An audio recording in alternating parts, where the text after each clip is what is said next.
moment of silence for Chanel, please, before I start. Did you notice too that when Fiona was up here earlier, she said, "We have a hack," and then she looked at me? Where are we going with this? I don't think I like that. And Adam Blanchard, he's not even here, he bailed. Where do you think he got that jacket? Like, do you think he bought that just for tonight for his bit, or do you think he always had the whitest jacket anyone has ever seen in their life? A lot of stuff happened since I was last here, which really wasn't all that long ago, maybe a month ago. A lot of life changes. I turned 33.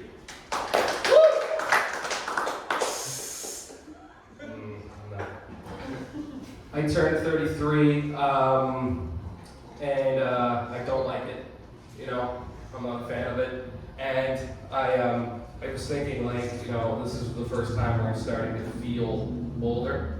And it's weird, because like this is what 33, this is what anxiety and nervousness and stress looks like when you're 33, I guess. When I was 19 and handsome, I looked 24, which is what I wanted to look like. I wanted to look older. And now that I'm 33, I look 45. And I don't like that. I don't like the way the math is mathing there. And I know in my head, you know, 33 isn't old, but like I'm starting to feel it, and like this is true. I went to the gas station the other day, and this is when I first realized that, you know, I'm aging. I went to the gas station, I got really excited that 2-liter Canada Dry was on for $2 for $5.55. Ooh, goody. Can't wait to get back and grill up some salmon. Aside from turning 33, what else happened? My grandmother, who I'm actually very close with, she had to get rushed to the hospital in an ambulance. And she's still there, but she's, from what I understand, going to be okay. But my father, it's his mother, he gets a call. My grandma's very high maintenance. Y'all should meet her. Like, I'll tell you, comedy is just get her up here and just have her talk to you like a normal person. And the shit that she says is just, you're like, wow. I love her to death, but she, very high maintenance, and she goes to the hospital, and my father gets a call. We're rushing from we're rushing mom to the hospital in an ambulance, and he goes, just pick her up, she should come right away.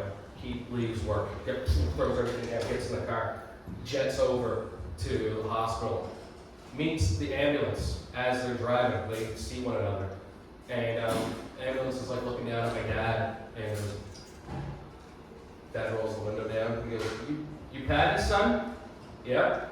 He goes, we're going to be a minute. We got to go through Tim Hortons drive-thru. And Dad's like, huh? And she goes, no, like, I'm serious. Like, your mother wants me to stop and get her a tea. So they do a U-turn and go back down Village Avenue and turn into Tim Hortons. And go through the drive-thru. And Dad's just kind of like waiting there. And like, he's telling the story, and all I could think about was like, who paid for the tea? And I'm like, was it the medic? Was he like, don't worry, Patty, I got this one. It's, you know, I'll keep the Timmy's for now. She's very stubborn too about medication. She does not like medication. And it's part of why she's still in the hospital, hasn't gotten out yet, is because she's refusing to take her meds. And she finally started to the other day, and what do you know? She's having a turnaround, it gets better. But the nurses called my father the other day, and they're like, hey, your mom is refusing to take her meds. She's kind of put up a bit of a fight. Can maybe you talk to her? Yeah, all right, whatever, Mom. So he's like, hey, Mom, you should probably take your meds, you know, if you ever want to get out of there. She's like, no.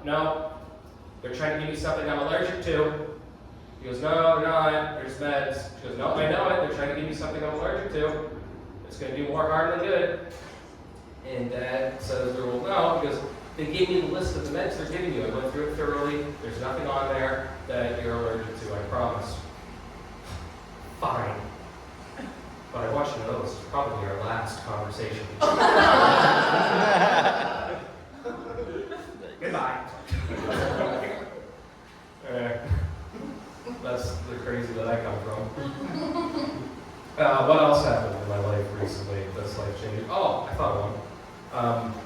my wife left me. What?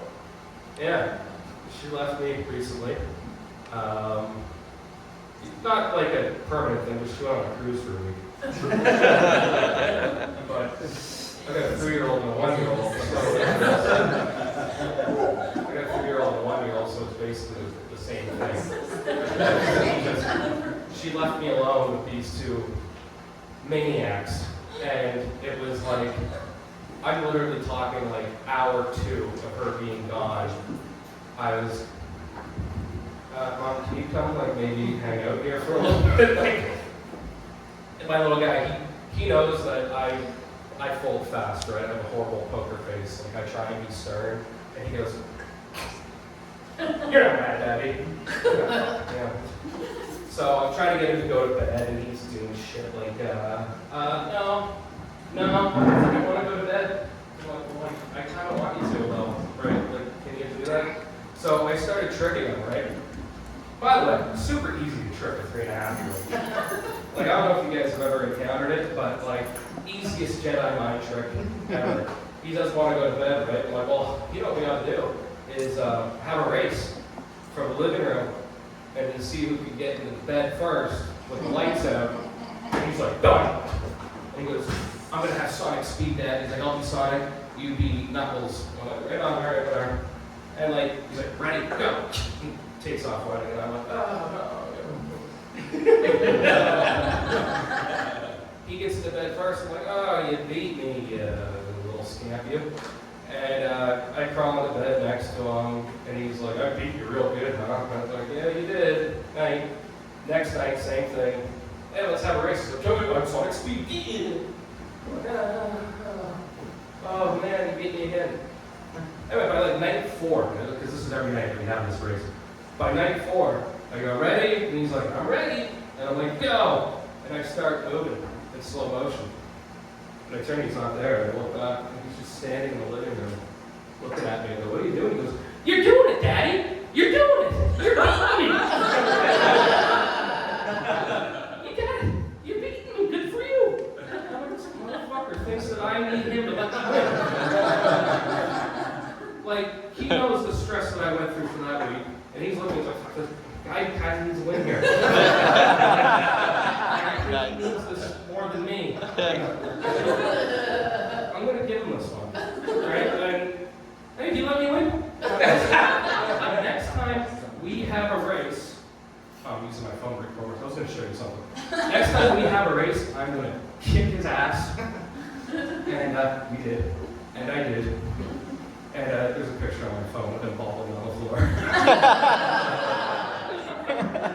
Nice. Never let you win again. Beat your ass.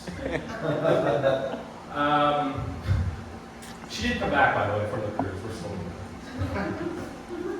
what else is it? Did you guys hear about this Kevin Bacon shit? He's an actor. He's known for such starring roles as 1980's Friday the 13th. Did a couple of other things. But anyway, he was in the news recently with his wife, and like, I'm reading it, I'm like, I can't believe they admitted to this.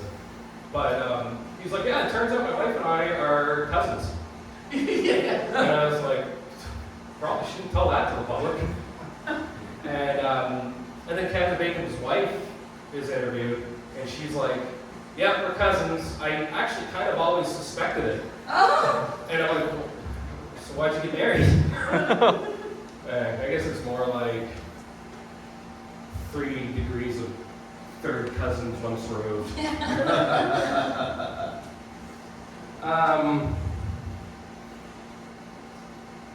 I'll leave you with this one. Anybody watch Dateline? Dateline is I actually paid for a VPN to make Bell think that, you know, I'm not in here on the internet. Whoever like is up in the sky, in the king of Wi-Fi, where they're like, hey, you know, you're not allowed to have Peacock streaming service because you're not. Oh, never mind. It says you're in New York. So I bought a VPN to like make them think that I live in New York City, so I could get Peacock, the NBC streaming service, just so I could watch 37 seasons of Dateline.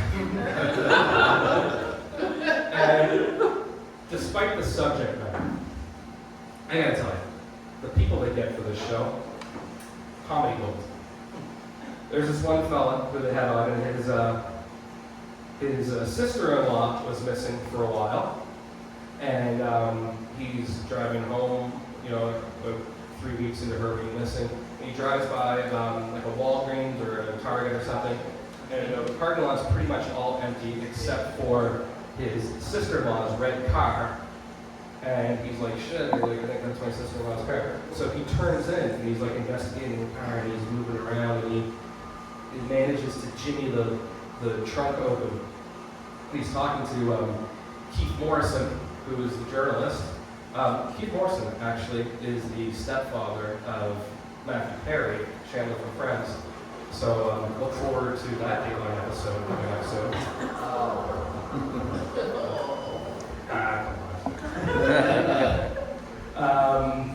So he said he opens the trunk and he says to Keith Morrison, he's like, I opened the trunk and he goes, there's my sister-in-law's dead body in the trunk.